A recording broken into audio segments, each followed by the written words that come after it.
Hello दोस्तों, आप सभी का एक बार फिर से स्वागत है आपके अपने YouTube channel new rise classes पे। और ऐसा आशा करते हैं कि आप सभी लोग स्वस्थ होंगे, मस्त होंगे। और आज का नया टॉपिक जो हम लोग पढ़ने जा रहे हैं, मोइजुद्दीन बहराम शाह के विषय में आज हम लोग जानेंगे, पढ़ेंगे।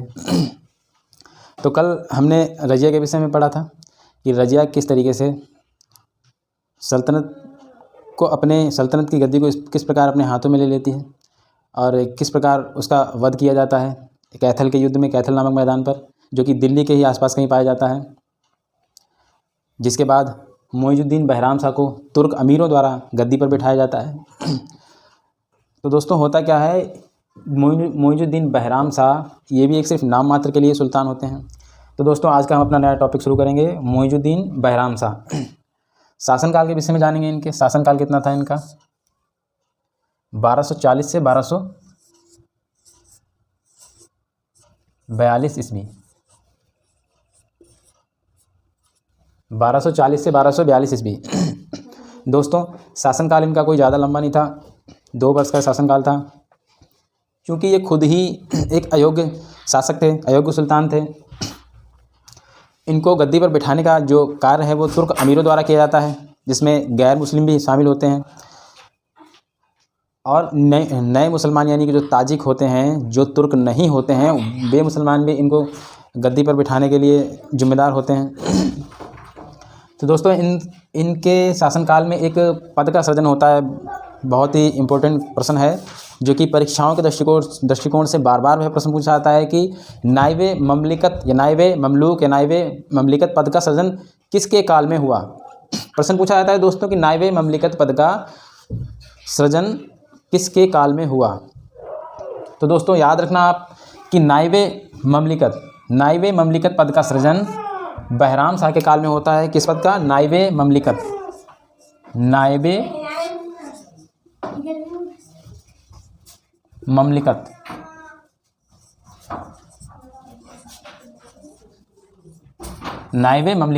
नायबे ममलिकत पद का सृजन मोइजुद्दीन बहराम शाह के द्वारा होता है। लेकिन अगर ये पूछा जाए कि नायबे ममलिकत पद का सृजन कौन करता है, तो दोस्तों आपको मोइजुद्दीन बहराम शाह नहीं लिखना है, इनके काल में होता है। अभी मैंने आपको बता चुका हूँ कि मोइजुद्दीन बहराम शाह एक अयोग्य शासक थे। कैथल के युद्ध में रजिया हार जाती है, उसको बंदी बना लिया जाता है, उसकी मृत्यु हो जाती है, अल्तुनिया को भी मार दिया जाता है। जिसके बाद मोइजुद्दीन बहराम शाह को तुर्क अमीरों द्वारा ये गद्दी प्राप्त होती है।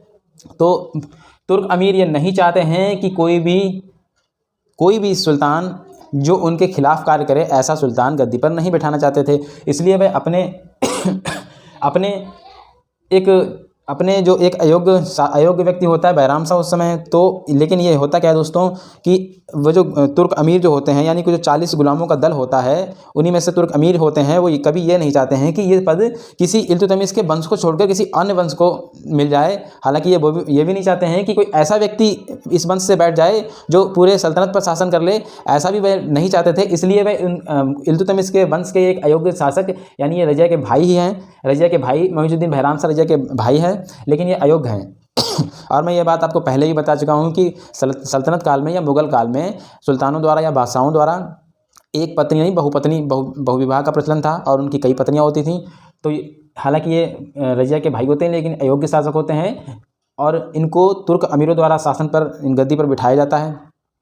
तो इस पद का, नायबे ममलिकत पद का सृजन इसलिए होता है दोस्तों, ताकि इस पद का यानी कि सुल्तान के पद का पूरी तरीके से प्रचलन सल्तनत में ना हो पाए, पूरी तरीके से इसका शासन सुल्तान ना चला पाए, उसकी सारी शक्तियाँ नायबे ममलिकत पद में समाहित होती थीं। तो दोस्तों नायबे ममलिकत पद में सुल्तान की सारी शक्तियाँ समाहित होती थीं, ठीक है दोस्तों। और रजिया के मोइजुद्दीन बहराम शाह के शासन काल में ही नायबे ममलिकत का पद का सृजन हुआ है। और इसको बनाने वाले अगर पूछा जाए कि इस पद को किसने बनाया, तो दोस्तों तुर्क अमीरों द्वारा ये बनाया गया पद है। तुर्क अमीरों द्वारा।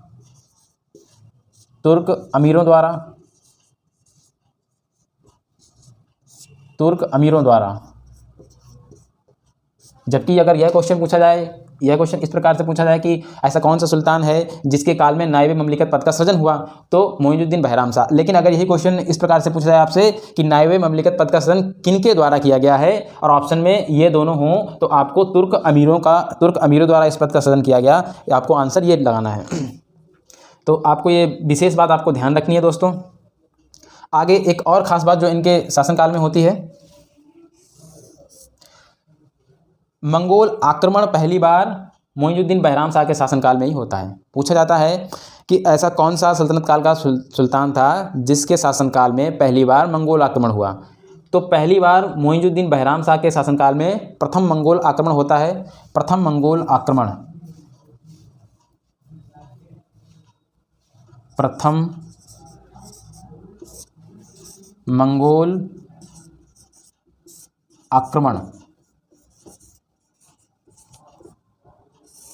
प्रथम मंगोल आक्रमण मोइनुद्दीन बहराम शाह के शासनकाल में होता है। और दोस्तों इस जो मंगोल आक्रमण के नेता जो थे तेग बहादुर के नेतृत्व में, यानी कि तेग बहादुर इसके नेता थे।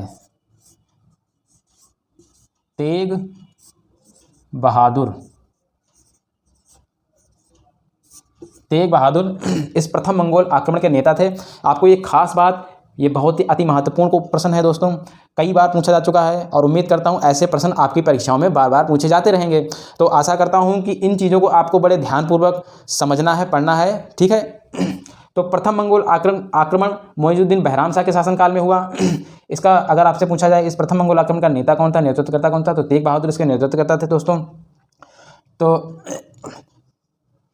तो अगर पूछा जाए दोस्तों इसके बाद एक और ख़ास बात कि नायब ममलिकत पद का सृजन मोइनुद्दीन बहराम शाह के काल में हुआ।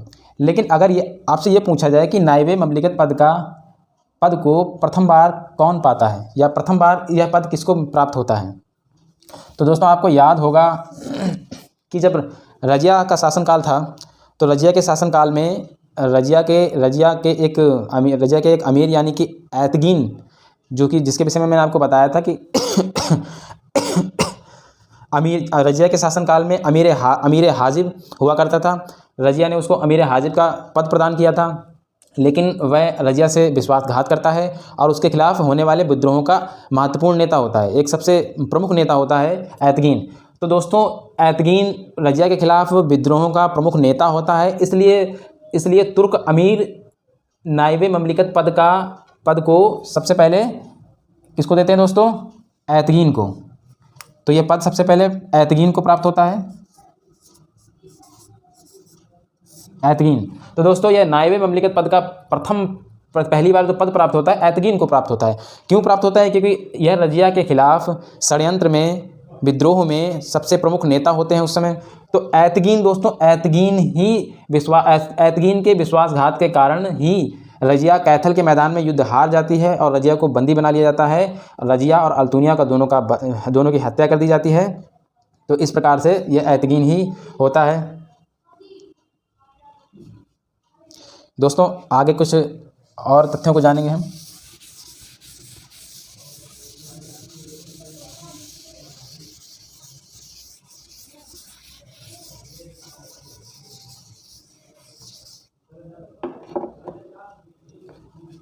इनके अयोग्य होना ही इनकी सबसे बड़ी जिम्मेदारी है दोस्तों। लेकिन होता क्या है दोस्तों, 1242 में इनकी अयोग्यता और इनकी निष्क्रियता को देखकर इनके खिलाफ विद्रोह होने लगते हैं दोस्तों। इनकी अयोग्यता और निष्क्रियता को देखकर इनके खिलाफ विद्रोह होने लगते हैं और इस विद्रोह में ऐतगीन भी शामिल होता है और एक और अमीर जिसका नाम बहुत ही आता है किसलू खां या किचलू खां, जो कि ये जिम्मेदारी लेता है कि बहराम शाह के काल में जो विद्रोह हुए हैं उनका नेता मैं हूँ। वह खुद जिम्मेदारी भी लेता है इस बात की। तो 1242 में इनकी अयोग्यता और निष्क्रियता को देखकर इन पर इनकी हत्या कर दी जाती है, यानी बहराम शाह की हत्या कर दी जाती है। तो दोस्तों इनकी हत्या बहराम शाह की 1242 में हत्या हो जाती है इनकी, यानी कि मृत्यु हो जाती है 1242 में। 1242 में इनकी मृत्यु हो जाती है और इस मृत्यु का जो दावेदार होता है वो किसलू खां अपने आप को स्वयं बताता है कि मैंने ही इस षड्यंत्र में, इस विद्रोह का नेता हूं, जिसके कारण मोइनुद्दीन बहराम शाह की मृत्यु हो जाती है। और यह जिम्मेदारी किसलू खां लेते हैं दोस्तों।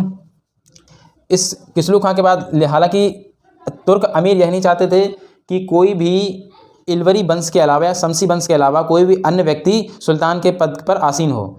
तो इसलिए मोइनुद्दीन बहराम शाह के बाद जो गद्दी पर बैठने वाले दोस्तों आगे जो आने वाले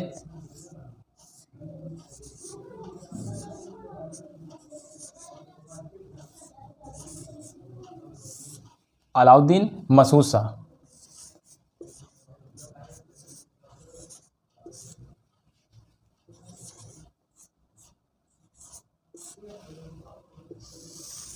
अलाउद्दीन मसूद शाह दोस्तों, इनका जो समय है 1242 से 1246 तक, और इनके अलाउद्दीन मसूद शाह और इनके बाद इसी इलवरी वंश के या शमसी वंश के ही वंशज बैठेंगे इनके बाद भी गद्दी पे, जो कि 40 तुर्क अमीरों द्वारा बैठाए जाते हैं। क्योंकि तुर्क अमीर यह नहीं चाहते हैं कि कोई भी ताजिक यानी कि जो गैर तुर्की लोग होते हैं उनको ये ताजिक बोलते थे। ताजिक यानी गैर तुर्की कोई भी व्यक्ति आकर इस पद पर बैठे, तो इसलिए अलाउद्दीन मसूद शाह ये भी अयोग्य व्यक्ति हैं, एक अयोग्य शासक हैं। इल्तुतमिश के बाद या यूँ कहें रजिया के बाद जितने भी गद्दी पर बैठाए जाने वाले 2 से 3 शासक थे, वो 4 शासक लगभग, वो सारे के सारे अयोग्य शासक हुए हैं दोस्तों, और अलाउद्दीन मसूद शाह भी उनमें से एक हैं। तो इनका शासनकाल 1242 से 1246 ईस्वी तक रहता है। तो आइए देखते हैं इनके शासनकाल में प्रमुख कार्यों को।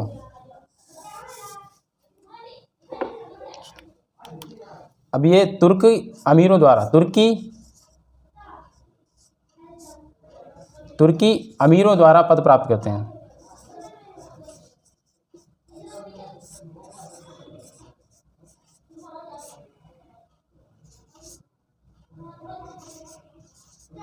पद प्राप्त करते हैं।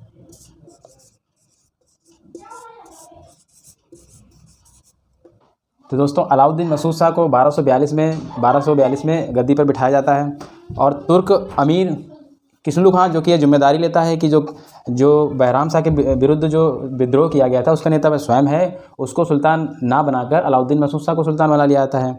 तो दोस्तों किस्लू खां नाराज़ हो जाता है और विद्रोह पर उतारू हो जाता है, यानी विद्रोह कर देता है।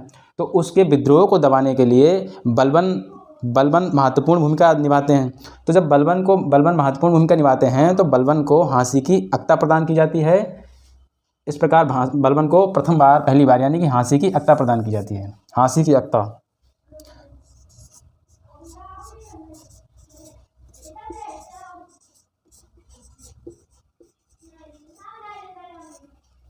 हाँसी की अक्ता। तो दोस्तों हाँसी की अक्ता बलबन को प्राप्त होती है प्रथम बार। हाँसी की अक्ता पहली बार बलबन को प्राप्त होती है। हाँसी की अक्ता प्राप्त होने जबकि बलबन भी एक 40 अमीरों का दल था, गुलामों का दल, उनमें से कुछ बड़े ही तुर्क अमीर अधिकारी हुआ करते थे और कुछ गुलाम भी हुआ करते, जिनमें से बहुत से अमीर ऐसे हो गए थे इल्तुतमिश के शासनकाल के बाद कि जो बहुत अमीर अधिकारी बन गए थे, और कुछ ऐसे थे जो बिल्कुल निम्न तबके के गुलाम ही रह गए थे। तो उनमें से बलबन भी ऐसे ही एक व्यक्ति थे, लेकिन इनकी बहादुरी को देखकर अलाउद्दीन मसूद शाह ने या और तुर्क सरदारों ने इनको हाँसी की अक्ता प्रदान की बलबन को। तो दोस्तों होता क्या है, जब बलबन को हाँसी की अक्ता मिल जाती है और इनकी अयोग्यता निष्क्रियता के कारण बलबन तुर्क अमीरों को अपने पक्ष में मिला लेता है और इनकी हत्या करवा देता है। तो दोस्तों तुर्क अमीरों को अपने पक्ष में मिलाकर इनकी हत्या करवा देता है। इस प्रकार इनके शासनकाल का अंत हो जाता है। तो दोस्तों आपने जाना कि इनके शासनकाल में कोई महत्वपूर्ण कार्य नहीं होता है, बल्कि ये सिर्फ नाम मात्र के सुल्तान रहे हैं। तो दोस्तों आगे जानेंगे हम अगले सुल्तान के विषय में, जो कि बलबन और अन्य तुर्क अमीरों द्वारा बनाए जाते हैं।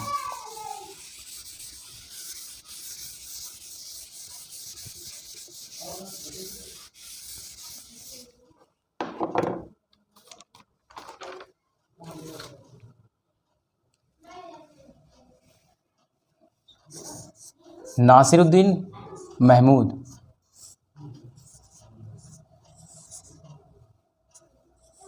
नासिरुद्दीन महमूद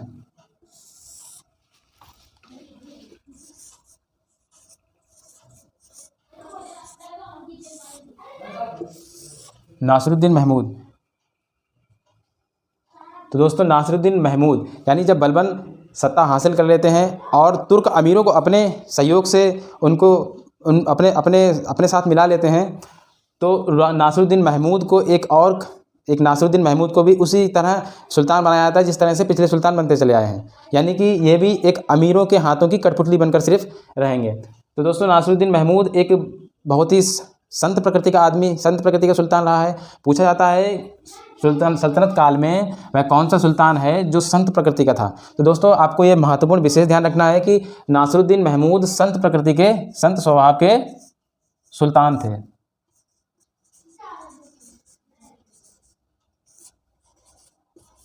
संत स्वभाव के, बहुत ही महत्वपूर्ण प्रश्न बनता है दोस्तों। नासिरुद्दीन महमूद संत स्वभाव के सुल्तान थे। इनकी सल्तनत में कोई यानी शासन प्रशासन में कोई भी इच्छा नहीं थी शासन संभालने में। महज 17 वर्ष की आयु में इनको सुल्तान बना दिया जाता है। यह बहुत ही इनकी यंग एज होती है उस समय। तो नासिरुद्दीन महमूद संत स्वभाव के व्यक्ति थे। बलबन की पुत्री से इनका विवाह होता है दोस्तों। बलबन, क्योंकि उस समय जो तुर्क अमीर होते हैं उनका पूर्ण रूप से सहयोग नहीं प्राप्त होता है, जिसकी वजह से बलबन खुद गद्दी पर नहीं बैठता है, बल्कि इलवरी वंश के ही एक वंशज यानी कि नासिरुद्दीन महमूद को, जो कि इल्तुतमिश के पौत्र हैं, इल्तुतमिश के ये पौत्र हैं, इनको गद्दी पर बिठाया जाता है। दोस्तों इस बात को भी ध्यान रखना है आपको, इल्तुतमिश के पौत्र हैं ये,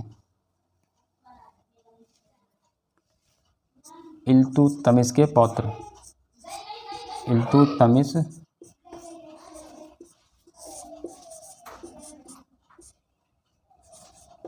पौत्र। तो दोस्तों ये इल्तुतमिश के पौत्र होते हैं। नासिरुद्दीन महमूद शाह संत स्वभाव के होते हैं ये। और बलबन की पुत्री से इनका विवाह होता है। विवाह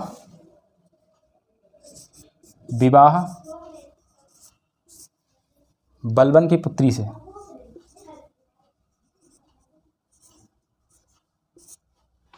बलबन की पुत्री से। तो दोस्तों इनका विवाह बलबन की पुत्री से होता है। तो आप कह सकते हैं कि नासिरुद्दीन महमूद के जो ससुर थे यानी कि बलबन थे, और बलबन के ये नासिरुद्दीन महमूद दामाद हुए इस कारण। तो दोस्तों जब बलबन इनके ससुर बन जाते हैं, तो बलबन, हालांकि ये एक राजनीतिक कारण होता है उनकी अपनी पुत्री का विवाह नासिरुद्दीन महमूद से करवाना, क्योंकि बलबन चाहते थे सत्ता को हासिल करना। बलबन दिल्ली सल्तनत के पद को यानी सुल्तान के पद को खुद हासिल करना चाहता था, इसलिए वह अपनी पुत्री का विवाह नासिरुद्दीन महमूद से करवाता है। क्योंकि नासिरुद्दीन महमूद एक संत प्रकृति का व्यक्ति होता है, वह नहीं चाहता है कि वह शासन में एकदम सक्रिय रूप से भाग ले, वह एक बिल्कुल ही शासन में भाग नहीं लेता है। तो इस कारण नासिरुद्दीन महमूद का विवाह जब बलबन की पुत्री से होता है, तो बलबन के हाथ में, यानी बलबन के हाथ में सारी बागडोर, जो सल्तनत की सारी बागडोर है वो बलबन के हाथ में आ जाती है। और इस प्रकार बलबन तुर्क अमीरों को अपनी ओर मिलाकर खुद सत्ता हथिया लेता है। तुर्क अमीरों को अपनी ओर मिलाकर खुद सत्ता हासिल कर लेता है। और एक बहुत ही फेमस कोटेशन है बलबन के विषय में, नासिरुद्दीन महमूद शाह के विषय में, इसामी के अनुसार,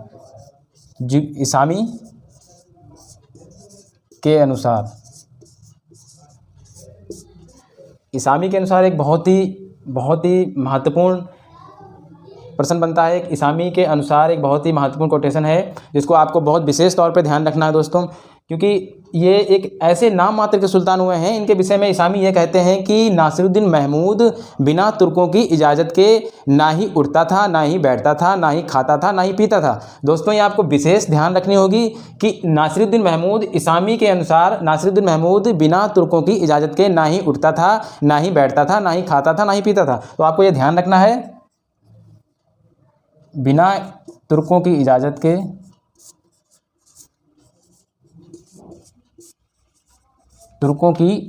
के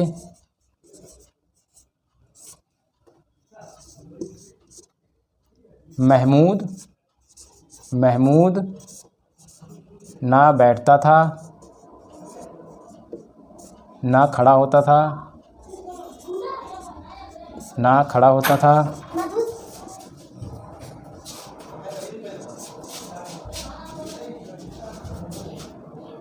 ना खाता था, ना पीता था, ना खाता था, ना पीता था।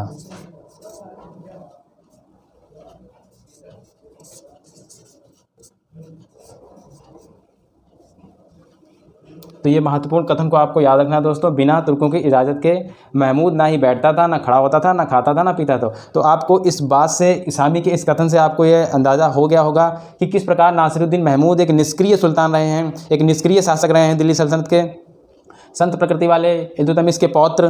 तो इस प्रकार दोस्तों इस प्रकार जो इनका शासनकाल है वो अधिक लंबा समय नहीं चलता है। इनका शासनकाल बहुत ही 1246 से लेकर 65 ईस्वी तक चलता है। लेकिन शासनकाल का जो दारोमदार होता है वह सिर्फ और सिर्फ बलबन के हाथ में होता है, यानी बलबन ही सल्तनत का असली वारिस होता है, असली हकदार होता है। शासनकाल के विषय में जानेंगे हम लोग दोस्तों 1246 से 65 ईस्वी तक।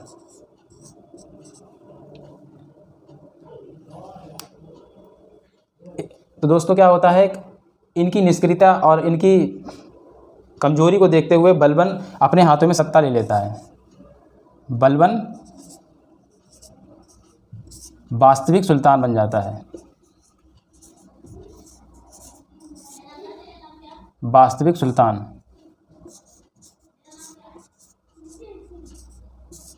क्वेश्चन पूछा जाता है दोस्तों कि सल्तनत काल का ऐसा कौन सा सुल्तान था जिसके काल में वह खुद एक निष्क्रिय कठपुतली बना हुआ बैठा हुआ देखता रहता था। ये आपके इस्लामी के कथन के अनुसार आपको पता ही चल गया होगा।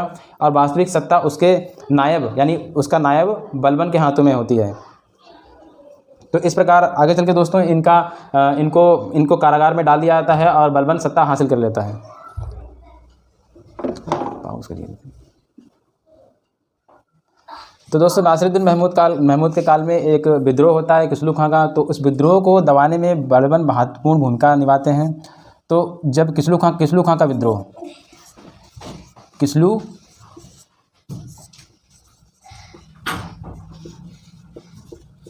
खां का विद्रोह, तो दोस्तों किसलू खां का जो विद्रोह होता है इसको दबाने में बलबन महत्वपूर्ण भूमिका निभाते हैं, जिसलिए उनको एक उपाधि दी जाती है नासिरुद्दीन महमूद के द्वारा। बलबन को एक उपाधि दी जाती है। बहुत ही महत्वपूर्ण प्रश्न है दोस्तों, ये कई बार परीक्षाओं में पूछा जा चुका है। तो दोस्तों कौन सी पूछा जाता है कि उलूग खां की उपाधि किसको प्रदान की गई है? तो कौन सी उपाधि दोस्तों मिलती है बलबन को? उलूग खां की।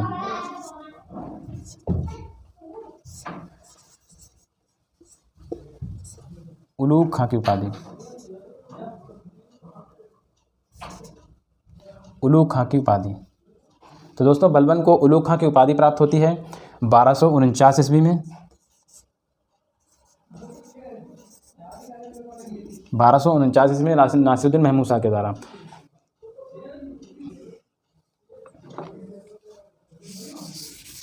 इसके बाद दोस्तों 1265 में इनकी अचानक मृत्यु हो जाती है दोस्तों नासिरुद्दीन महमूद की।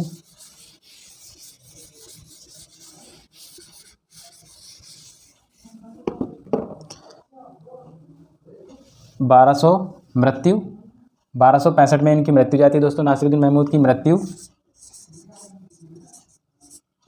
1265 में। नासिरुद्दीन महमूद की मृत्यु 1265 में हो जाती है। जिसके बाद दोस्तों इसके बाद जो शासनकाल शुरू होता है गियासुद्दीन बलबन।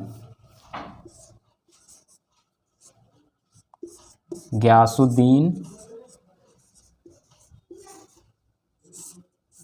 बलबन। तो दोस्तों नासिरुद्दीन महमूद के बाद जो शासनकाल शुरू होता है गियासुद्दीन बलबन, जिसके विषय में हम कल की क्लास में पढ़ेंगे दोस्तों। तो आज का दोस्तों हमारा जो क्लास रही है नासिरुद्दीन महमूद और बहराम शाह के विषय में थी। तो दोस्तों आशा करते हैं कि आपको ये वीडियो पसंद आया होगा। और दोस्तों आप वीडियो को लाइक और सब्सक्राइब करना ना भूलें। अगर आपने चैनल को सब्सक्राइब नहीं किया है तो प्लीज़ चैनल को सब्सक्राइब करें। वीडियो देखने के लिए आप सभी का धन्यवाद।